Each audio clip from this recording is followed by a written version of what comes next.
I'm back! Today, nandito tayo sa Ying Ying Tea House. Dito lang yan sa Binondo. Ayan. Ayan po yung makikita nyo. Pagka ito ay nag-right side kayo, papunta po yan sa Quintin Paredes. Etong kalye na to, along Dasmariñas po yan. Pag nandito pa right, Quintin Paredes. Pagka naman dito pa left, straight ahead, Santa Cruz po. Simbahan ng Santa Cruz. Tapos ayan, yung Yutchenko, pag diniretso nyo, pa-eskolta naman. Ayan, dito tayo dinala sa second floor. Pinaakyat talaga ang Lola Bells hanggang second floor. Punong-puno kasi yung ibaba, kaya dito daw tayo sa itaas. Ayan. Oh, doon, sige, laka. Doon daw tayo sa dulo para walang istorbo. Ayan, Ying Ying Tea House. Pagpasensyahan nyo na ha, kasi medyo against the light yan. Hindi makita masyado ang aking beauty. Ayan, umpisahan natin ang kanilang menu. 125 ang siomay, 4 na piraso. Ayan pa, marami pa kayong pwedeng pagpilian. At affordable, very, very affordable ang price nila dito. Kaya, masarap magpunta. Budget meal. Maraming budget meal na pwede nyong pagpilian.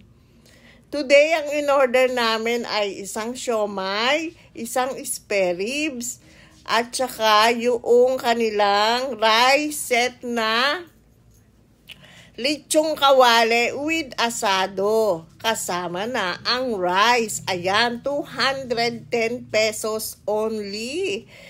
For sharing na yun kasi marami naman siya sa isang serving. Kaya nakatikim din syempre ang aking unika. Share them pag may time para lahat matikman natin.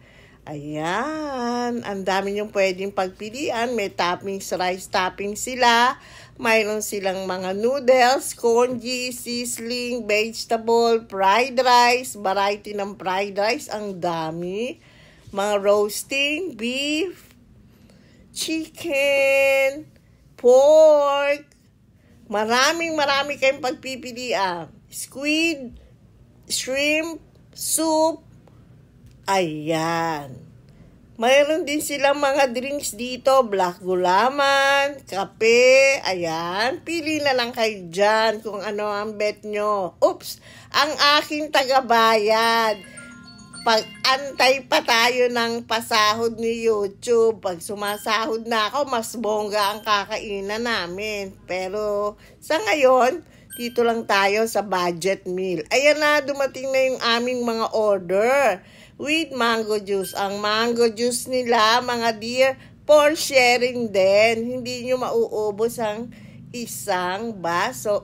Pasayaw-sayaw ka pa, ha? Yes, dahil alam ko masarap ang kakainin ko. Nakakasayaw talaga yon. Ayan. Prepare na tayo ng sausawa nating masarap. Ayan. Calamansi toyo and the chili sauce. Masarap ang kanilang chili garlic dito. The best. Kontian nyo lang dahil maanghang talaga. Yan! Let's start eating, mga dear. Oh, ayan. Ayan na siya. Umpisahan na natin. Start tayo sa lechong kawali. Bigay natin ang ating honest review. Masarap, pero yung kanyang balat hindi malutong. Okay? Ayan. Ang rice, pwede na, pero medyo buhaghag siya. Yan. Ayan yung ibabaw, yun yung asado. Nasa ilalim yung lechong kawali. Ayan naman yung kanyang asado. Masarap din naman. Masarap din siya. Ayan, kikilig-kilig ako kasi nakikita ko yung mga taba. Hindi po ako fan ng mga patty na o matatabang pagkain. Ayan, kaya kinailangan ko pang alisin yung mga taba, kukunin ko lang yung laman. Ayan, kailangan paminsan-minsan conscious din tayo sa ating mga kinakain. Lalo na ako, hindi na ako bumabata. Oh, yun. Masarap siya.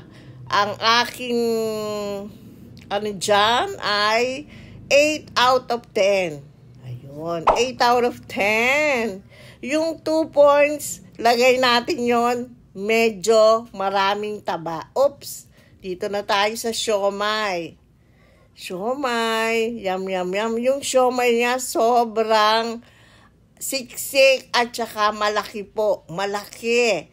4 pieces lang yan, hindi pa po namin maubos. Sobrang siksik, buo-buo ang hipon. For the siomai, 10 out of 10. Perfect! Yummy! Ayan, sarap-sarap. Tapos isasawsaw mo ng kaunti. Panalo. Gumaganong ka pa talaga, ha? Yes. Sabayan ng kanin. Ayun. Kanin again. And asado again. Ayan. Masarap naman. Masarap po.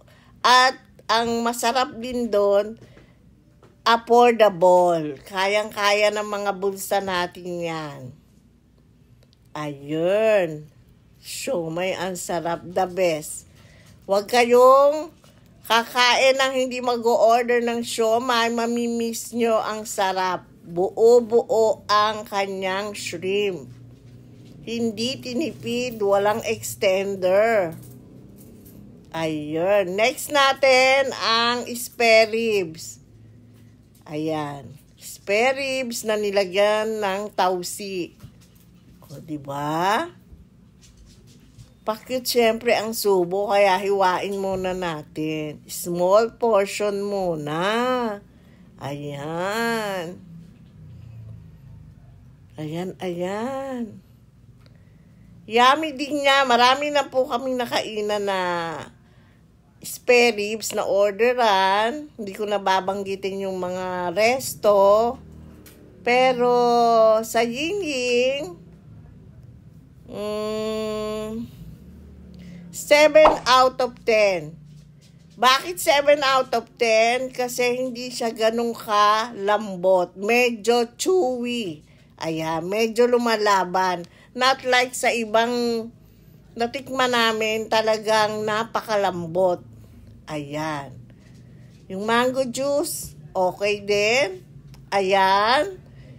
Ayan yung mga taba. Sorry naman. Talaga namang hindi ko kayang kainin. Ang aking rice, ayan, half lang po. Meron din silang house tea libre. Hingi kayo, hot tea. Ito po ang aming binayaran. Ayan. Pauwi na kami. Ito na tayo sa Quintin Paredes. Papunta ng Binondo Church. Ayan. Direct. Ayan ang red ribbon. First red ribbon. Ayan. Binondo Church na tayo. Ayan. Nakatok-tok kami. Tok-tok lang yung sinakyan namin hanggang Juan Luna Recto. Hinatid kami hanggang doon po. Pwede naman yung lakarin. Ayan. See you next vlog.